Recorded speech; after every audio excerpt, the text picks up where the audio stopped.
Hello friends, मैं पूर्णा तांबी blogs to make thing में आपका फिर से स्वागत करती हूँ। मैं आज आपके लिए एक स्टोरी लाई हूँ जिसका शीर्षक है दूसरों से पहले खुद को सुधारें। एक गांव में एक महिला रहती थी। उसके करीब 10-12 साल का एक बेटा था। दोनों बहुत खुश रहते थे, परंतु कुछ दिनों से बेटे को गुड़ खाने का लत लग गई। वो बहुत ही ज्यादा मात्रा में गुड़ खाने लग गया। उसकी माँ उसे बहुत मना करती, पर वो नहीं मानता था। उसकी माँ ने घर पर गुड़ रखना ही बंद कर दिया।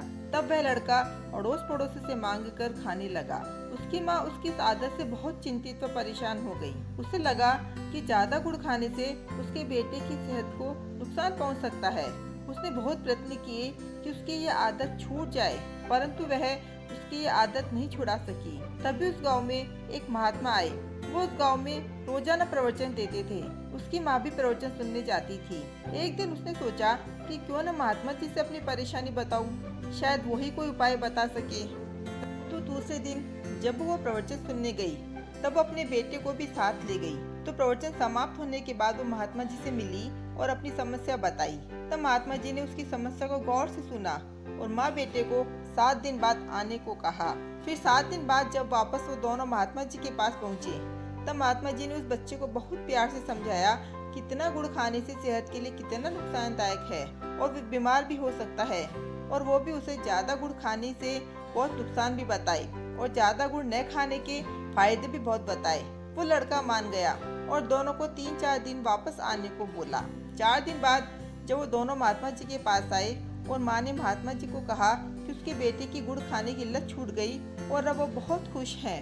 लेकिन फिर उसने महात्मा जी से कहा कि महाराज, जब मैंने पहली बार आपको अपने बेटे की लत के बारे में बताया तो आपने उसे 7 दिन बाद आने को कहा।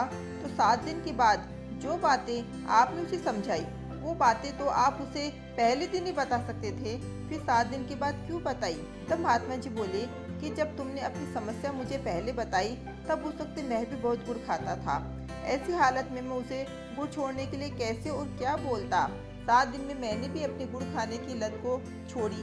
तब उसके बाद ही तो मैं उसे उस लत के नुकसान और फायदे अच्छी तरह से समझा पाया। और जो आदत मुझ में थी, उस आदत को छोड़ने के लिए मैं कैसे दूसरों को बोल सकता था?